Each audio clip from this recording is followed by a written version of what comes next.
H, why don't we go ahead and start? This is our podcast. I'm Tim Mayer, and you are?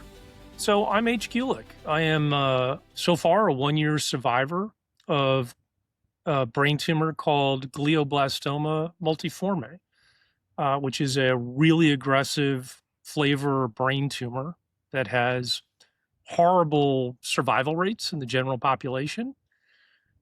Takes people by surprise, like they were struck by lightning. And I've actually been lucky enough to have the good version of this that they can do things about. And they've been keeping me surviving and healthy for a little bit more than a year now.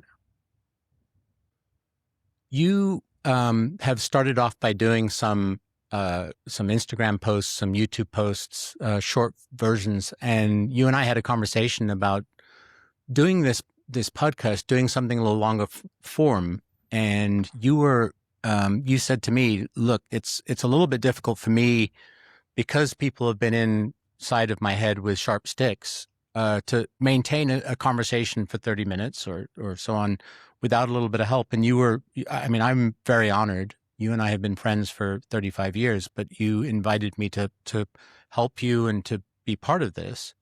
In this first edition of the podcast, you and I talked about maybe we should introduce who you are and ultimately get to why this podcast is called Struck by Lightning. Because you have been, for the last 35 years or more, a public servant. I'm used to being in the role that I'm helping other people, not that I need to be helped. So that's been a bit of a change for me. I started out literally, I'm a beach kid and started out as a lifeguard, watching the water, pulling people out of the water who couldn't swim well. Or if we were really on our game, telling people not to go in the water because we realized they could not swim. Avoidance is a great practice. But Right. I have managed to have almost every fun job that shows up on the roster. I have been an ocean lifeguard. I've worked at a race car track on the crash team. I've been a volunteer firefighter. I have volunteered on the ambulance as an EMT and ultimately became a paramedic. I spent 5 years working as a tech in a busy emergency room, while that emergency room had an emergency medicine residency going on. So got 5 years of free education off of my employer there. About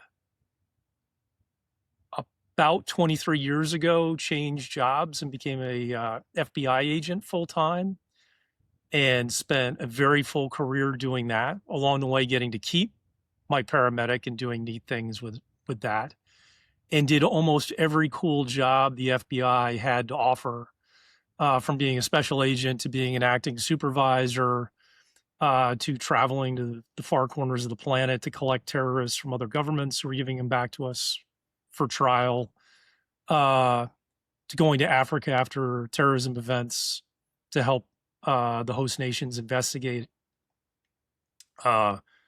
Along the way, got to train with some of the most elite units on the planet. Have been places that you're not allowed to disclose exactly what unit resides there. Went abroad and trained with foreign governments, learned all the tricks, not all their tricks, learned some of the tricks they had. Went to trainings with, as my career went along, with younger and younger guys and girls going, oh, I'm getting a little too old for this, as I'm riding around in fast boats and helicopters, people being very generous to me along the way. Got to fly the helicopter a little bit. By the way, I am terrible at that. Don't do it without the instructor right next to you. Strongly recommend having the instructor there. But I've had a great ride, and I think I mentioned this in one of our other recordings. I've been lucky enough that I'm one of the few people lucky enough that my profession has closely aligned with my purpose, my whole adult life. And that being, hey, can I be in a position that I will be, not only will I be able to help other people, but it'll be so important that I'm there because I'm the one who has the skill, capability, whatever, that's rare uh, that'll bring value. This illness has been a little challenging for me to deal with because, quite frankly, I have far less capability than I did a year ago. And it's a little frustrating going through the day feeling like a marionette with some of the strings cut when it's like, okay, all right, what was I doing? I don't feel strong enough to do this, like physically strong enough. And it's like, okay, just take a second and center yourself. That was not the lifestyle I was living a year ago, and has been a very dramatic change for me.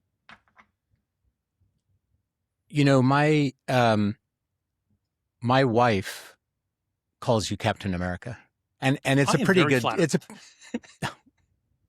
it's a pretty good description.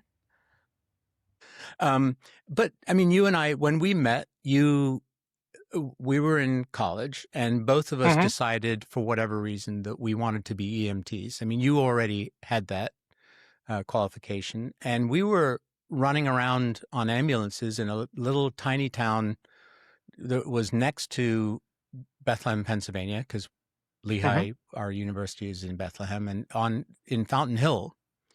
Yep. And then we both ended up working at the emergency room of St. Luke's Hospital there in Fountain Hill. And we had a pretty influential charge nurse who was in charge of that. Why don't you talk a little bit about Sharon? So we managed to have fantastic mentors. Like, we ended up getting this pastime that was great for identity capital. And then we had great mentors, volunteer leadership, good people who were great examples for us.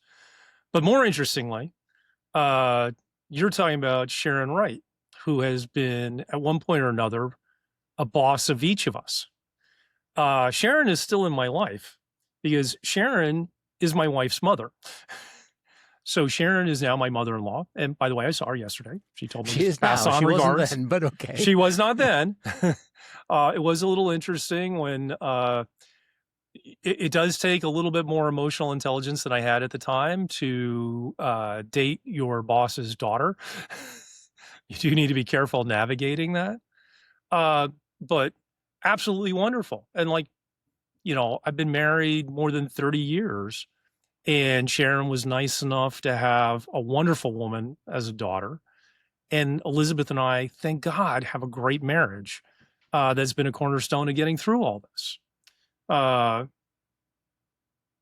then from that, 2 wonderful kids. I think just going back a little bit, you talked about great mentors, and Fountain Hill Ambulance, like many, many ambulance corps around the country, is a volunteer organization. And we had a great mentor, Billy Guth, who sadly is no longer with us, but he took these college kids from Lehigh and trained them to be reasonable human beings on an ambulance. And I remember you and I went on a call with him one time. I forget what the highway is out there, but we were at a car crash with a Hispanic gentleman, and you were in charge of putting on what are known as masked trousers. Yes. Why don't you explain what masked trousers are and how they work and how they shouldn't work? So if you didn't get where the story was going already, I did it wrong. So masked trousers are basically a large balloon that will put the bottom half of somebody into to squeeze the blood up out of their feet, legs, and abdomen up into where their heart and brain is.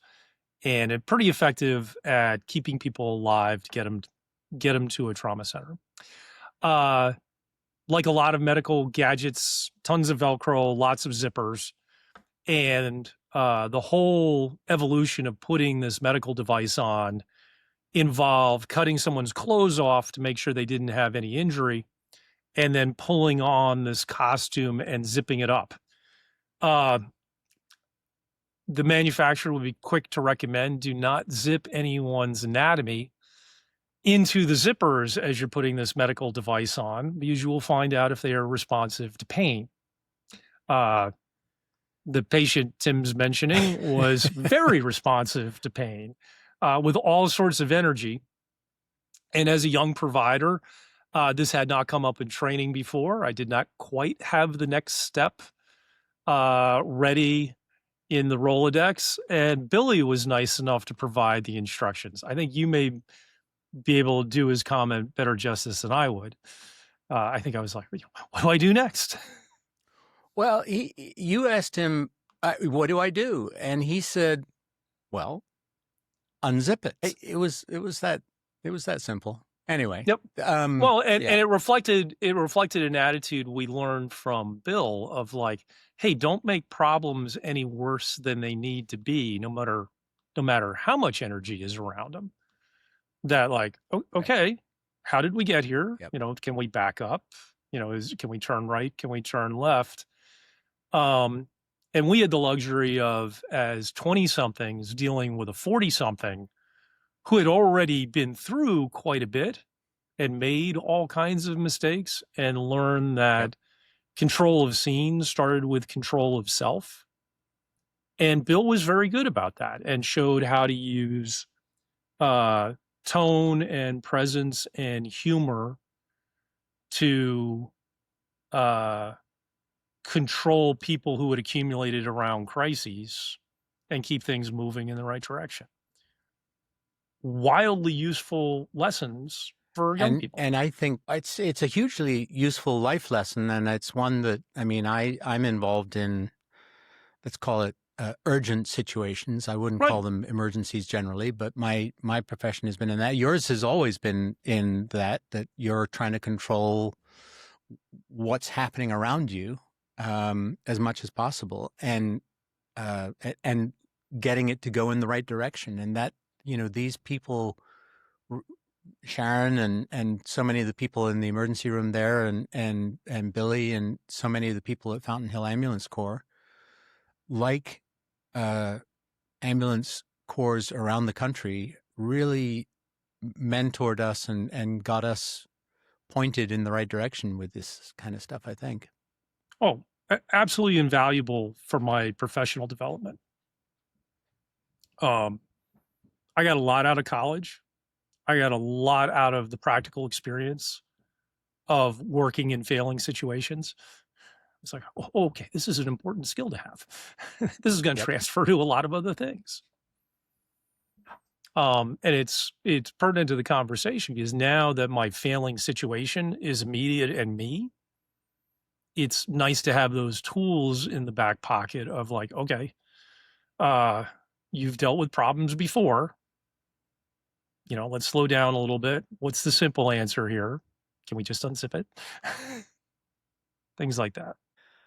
I think one of the greatest skills that we probably learned, or we're starting to learn at that point, and both of us have taken along our journeys, but which sometimes doesn't serve you well, is the ability to compartmentalize.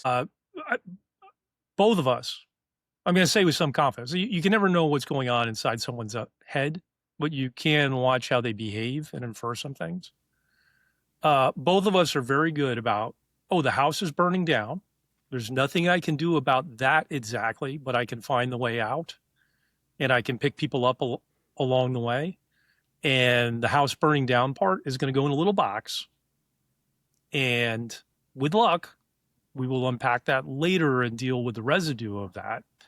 But for the moment, because there's only so much that will fit in the cup, we're going to put that drama in a box. One of the things that's been interesting in the adventure I'm on now is there's not a whole lot of upside for me stuffing it all in a box. Almost all of the feels and anxiety and emotion around this, it's not going to be healthy for me or my family to defer dealing with it and ignore it and put it in the box, because that is the ride. Is okay. You got good news one day, you got bad news the next. felt good one day, felt badly the next. There is no putting your head down and pretending that it's not happening. I think it's worth mentioning that before we started, you told me, today's kind of a bad day. I've got a little bit of a brain fog going on. Oh yeah. So most of my identity has been wrapped up about being the capable one in a group of people. Uh, literally the taxpayers paid me to carry a firearm out in public, and if and we were and I was hired into the violence business. Society has outsourced violence management to the government. That's what law enforcement and the police do. And I spent a long time in that career bracket that if I was at the mall, even recreationally, I was carrying a firearm. And if violence arrived, I spent a lot of my professional career developing the skills and the pre-made decision of, okay, I have enough capacity to deal with this. I'm struggling a little. That sounds dramatic and a little self-aggrandizing, and it is. But it was also required, and we were trying so that we got our people to do the right thing at the right time. We would tell them that story that, hey, you're going to be the hero here. We're going to invest in you. We're going to give you the tools, the trainings, everything else. And this is a pre-made decision for you. When the bell rings, you're going to go running in that direction. That's not me exactly anymore. Right. And that's the importance of it is of my mentioning it is that your identity is wrapped up in that ability to compartmentalize the part that says run away. Yep. And open a new box that says let's go, and be able to do that with a lot of clarity and a lot of purpose and a lot of it's almost, people think it's brave, but in the moment it's it's your identity is to do that. So to have a day when you wake up and you kind of go like, I'm not quite sure which sock is going to go, how the socks are going to go on, kind of thing, is that, and be knowledgeable about it. Know that you don't have that. That's a big thing. I want to go back before because we're going to unpack that one a lot more. And I want people to know that this is our discussion is going to be a lot about that kind of emotion and so on. But I think going back to your story, I think 1994 was a big year for you. There was an event that we've sort of touched on, which is, you got married to Elizabeth. That's almost 33 years ago now. I highly recommend marrying the right person. Wildly fortunate. It is rarely the norm that, well, the other thing is also the reality that people change as time goes by. That, hey, I synced up with somebody at one point in my life, and then as the years went by, we went in different directions. I don't wish divorce on anybody because I think it's, I've seen it. It's not easy for anybody. That said, I've seen a lot of friends that was like, oh, thank goodness you guys had the wisdom to not push a bad position. And like, oh, okay, this isn't working out. You should go separate ways. Can you make the best of when it did work for you? I've lucked out. My marriage is far from perfect, mostly because I have an ego and have made wild demands of my wife to tolerate. That, because I think it's important, is sometimes reason enough. I would not really recommend anybody else go with that posture. But thank God, we have a good relationship, and we have managed to go through 30 years that problems are we things rather than me or you things. Um, you know, married for a long, long time, have had children. Our first child, Will, is 26 now and is turning out to be a successful young man who both of us are wildly proud of. Our second son, Connor, suffered medical mishap and only survived 3 days after being born. That's uh, that's hard, you know. Uh, anyone would look at it and go, "Hey, it's tragic." My wife, who carried Connor for 9 months, and then Connor arrived, and a week later we're making arrangements to bury Connor. That's horrible. No one wants to go through that. And fortunately, we didn't check out on each other. It sort of set the tone that no, hey, the things, the feels are we feels. That I'm quite sure Elizabeth physically suffered more depression from it than I physically suffered. But I'd be kidding myself to deny that, oh no, I'm just as ill. That depression in the relationship that we had and have, oh, hey, we're both sick. I mentioned that because fast forward to now, all that, as horrible as that experience was, all that tragedy does start preparing you for what life provides. Very few of us are going to go through our whole lifetime without drama, without hardship. Having a partner and being married is not a index of how successful your life is. But if you're lucky enough to be married and have a partner you love and sharing life, it's important that, hey, we are collecting the skills to deal with the things that are not right, or difficult. We go and do fun things together. We go on the vacations. Starting a lot of conversations with we really does solve a lot of things. Like, start with that mindset and it helps. But and shortly we're going to you're going to celebrate your third child's graduation from college. So I've lucked out. I have phenomenal kids. My daughter, Tim's making reference to my daughter, Grace, who is just finishing up halfway through her fourth year of college. It is, like a lot of young people, finding a way to be successful at it.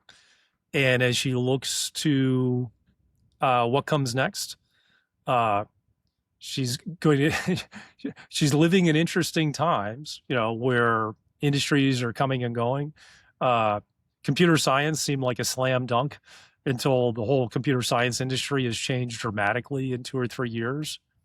And I think she's genuinely excited and intrigued about what might be there for her.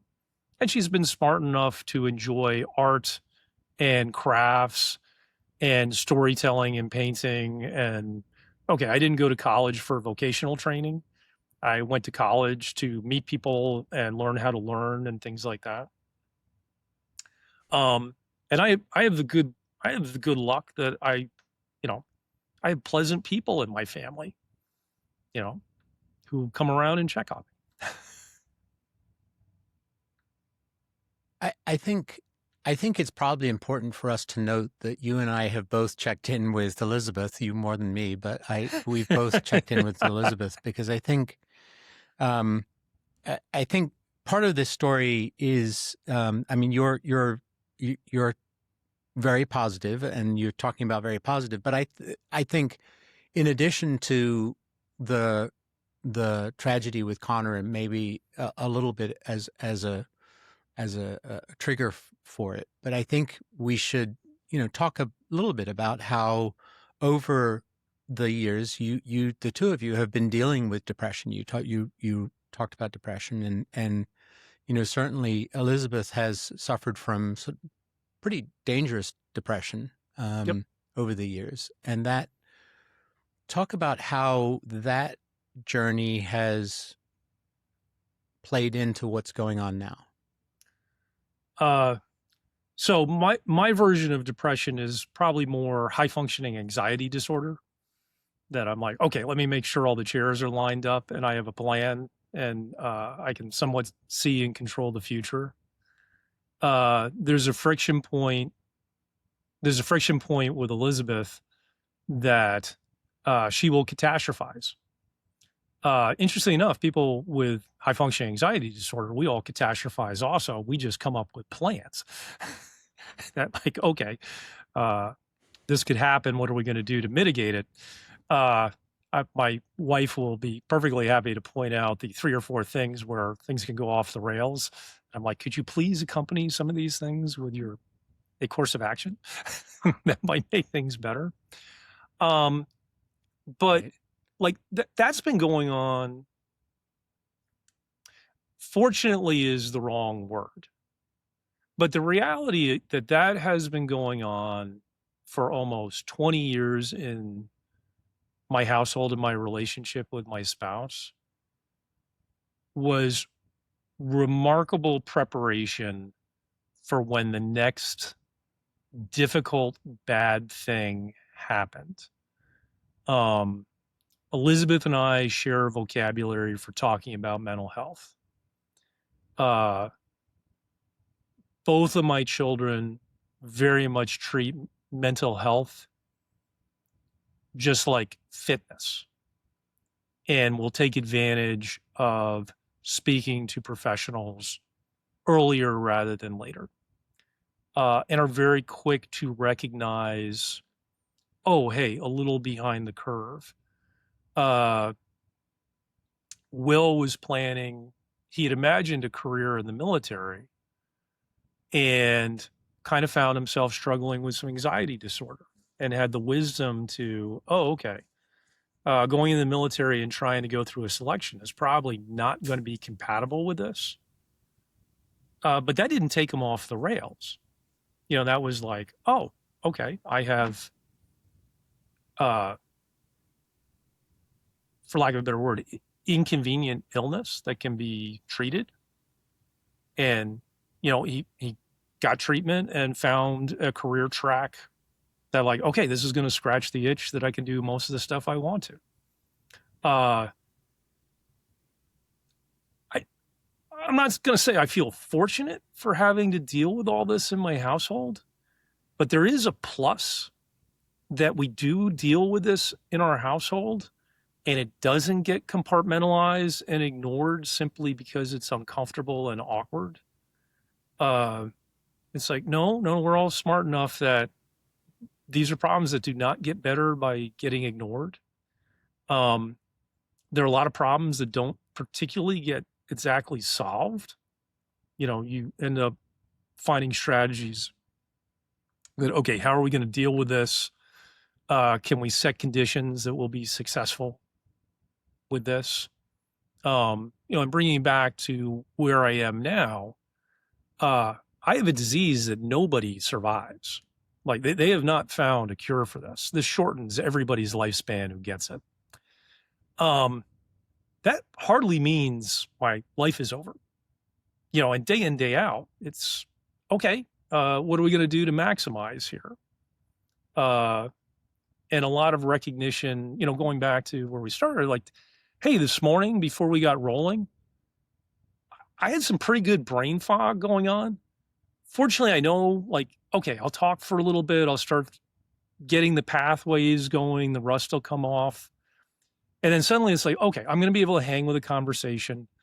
I have a little bit of trouble seeing the landmarks and like, okay, where are we going? Where was I trying to take this? Which is why I very much appreciate you being here as a guide. Um, but again, like I don't need to, that's not where my depression is going to come up and I'm going to have performance anxiety about like, hey, I'm not going to be able to string thoughts together. It's like, okay, there's a plan for this. And my wife and I are very good at dealing with like, hey, this isn't ideal, but there's an awful lot here that's really pretty good. And we will try and find the good in it. So that started turning into word salad as I went along. Let's be a little bit honest about this, because no, not at all. But I think I think you use this phrase, mental fitness. You used this in a conversation you and I had earlier this week, and you use this phrase mental fitness, and a lot like fitness, this ability to deal with this isn't something you just, it doesn't spring fully formed into your relationship. It's something where you do it through reps, repetitions. Right. And I mean, there were some years where there was some doubt about the ability within the family to deal with all what was going on then, not now. I mean, what was happening back then was a challenge. And I remember, I mean, you sort of went radio silent for a while in terms of that discussion, other than, okay, there's stuff going on with the redheaded one. Elizabeth is redheaded. But other than that, it was kind of like within yourself, I think, and her, it's like, how are we going to deal with this? Well, the reason why stuff goes in the box is it's painful to touch. Being able to shove stuff in a box quickly is great if you're dealing with crises. And like, okay, in exchange for it's going to be a problem when I take it out of the box, I'll shove it in the box to get through the crises. That's not sustainable for healthy lifestyle.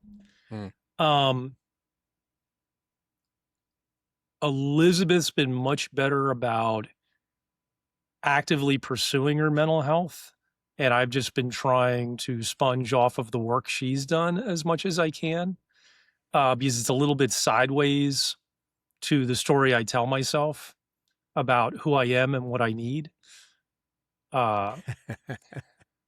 So that's a little bit of a challenge. And once again, honey, I really appreciate you being gracious about that. But let's put that in context, because from being an EMT running around on ambulances, you then went on to be a paramedic for the city of Allentown. And you did that for a number of years while pursuing the opportunity to get into the FBI, sort of the ultimate public service in some ways.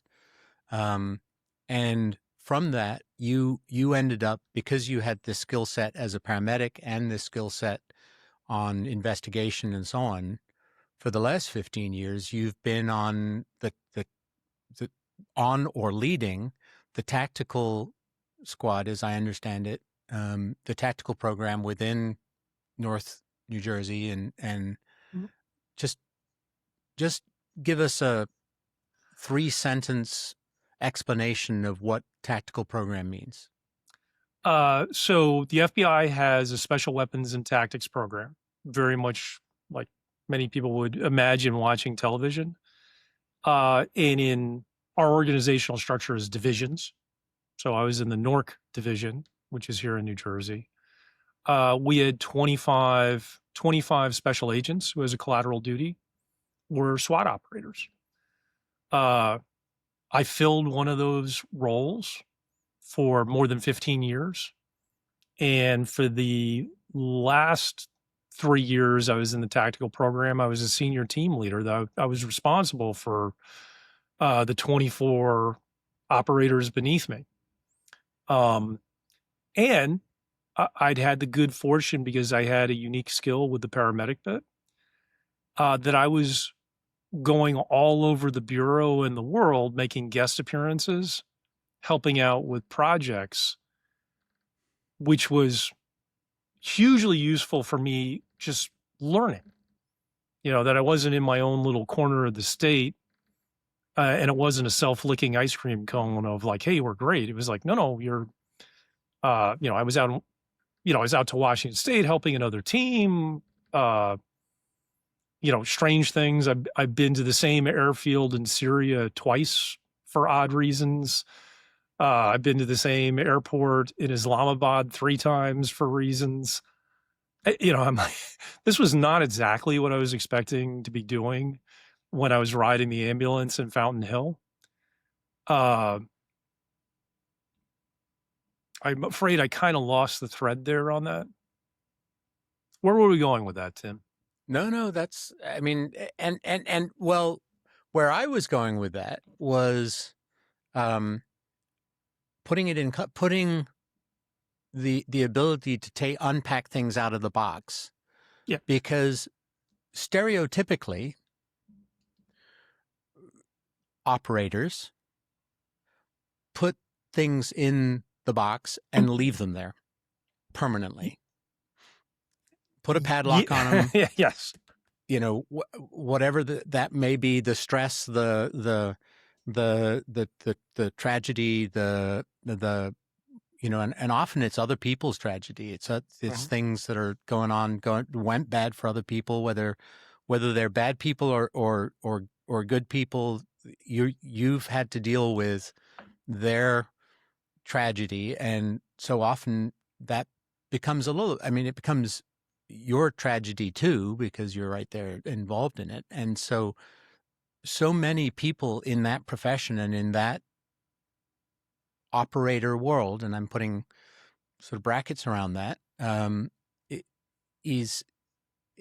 that operator world, the MO is put that in a box, put a padlock on it, bury it, and let it go there, and never hope to be seen again, that it doesn't blow up. Just a little. It doesn't always happen that way, but okay. Oh yeah, no, that's your intent. That's not the reality that comes up. Just a little reality check. The time on the ambulance and working in the emergency room, far more traumatic, stressful, uncomfortable emotional baggage than my law enforcement career by an order of magnitude. Yeah, we were just so much busier with other people's misfortune at that job. It was a little interesting. When I was later in my career, when I was leading, I'd have perfectly competent dudes and dudettes who had never seen a dead body, because that's just not the American experience. Aside from going to a funeral and a viewing, the whole dead body thing was so novel to them. And, you and I have both had the experience of not only have we seen dead bodies, we have made sure that people were cleaned and respectfully bundled up and put away to be returned to their loved ones. Again, that is not a core experience for Americans, or I think most Westerners at this point. And it was really, really striking. Yeah. That suddenly I was dealing with people, and to the point that we were trying to find circumstances to get our folks to, okay, can we see cadavers? Can we go to the morgue? Can we have these experiences before game day to try and inoculate them? But to your point, you do rack up this library of emotional baggage. A very brief story. The 10 years I worked as a paramedic full time, towards the end of that, went out to a horrific car accident as the supporting unit for this. And one of my good friends was already there. And this was a car, just the top of the car had been scraped off and the people in the car killed. And he was asking, we got there and they'd already put the tarps on the car. And he'd ask, oh, it's pretty bad. Do you want to take a look?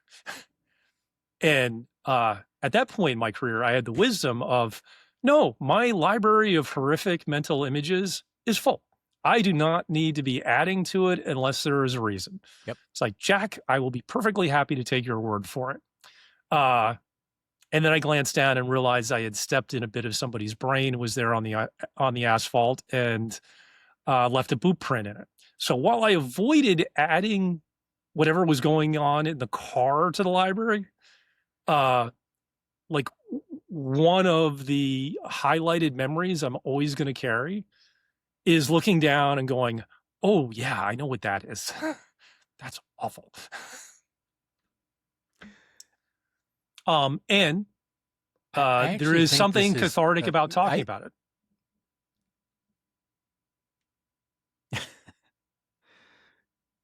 Which is kind of where we come in today, is starting to talk about this. I think what I want to wrap up with just this episode, just real quickly, is just what was the incident that led to the diagnosis? We'll talk about the incident a bit more in the next episode, but just what happened? Just briefly. So I was having a nice normal month. So I was an acting supervisor for a threat squad, which was kind of interesting because there's always something going on. Someone's accusing their kid's neighbor of being a Nazi or building a nuclear bomb or something silly. So remarkably entertaining work. And 1 week at work, I started having really noticeable headaches to the point that I was taking timeouts and just going in an office and laying down on the floor. And 10 minutes of quiet and darkness was kind of mitigating it. And then a Saturday morning, I'm going about my life, out in the car running errands, and ended up getting a pretty significant visual migraine. Some people are familiar with this. You have a little bit of alteration in what you're seeing, that the picture just gets fuzzy in sections and swirling and stuff like that. And as I was driving literally to the hardware store, it's kind of like, hey, this is getting bad enough. I should go home and take a time out. And didn't make it home. Had a very minor car accident and touched another car. Fortunately, the other driver, a intensive care nurse who's lovely. And as I got out of the car and was chatting with her, suddenly was unconscious. And the next thing I was aware of is I woke up in an emergency room, looking at a computer screen, talking to a neurologist who was doing the telemedicine visit. And he sort of smiled and jokingly was like, oh, you're back. And this man who I had never met and was not expecting to be speaking to on a screen, I was like, hey, I'm either having a very odd dream or someone has a story to tell me. And that set the next chapter of my life in motion. I think what's really important for people to understand is I know you well enough to know that this is just this 35 minutes has been a tough one. You and I are going to take a break, and then we're going to come back with the second half of this story. H, great to talk to you, man. Tim, I appreciate you. I appreciate you taking care of me like this. It's great to speak with you also.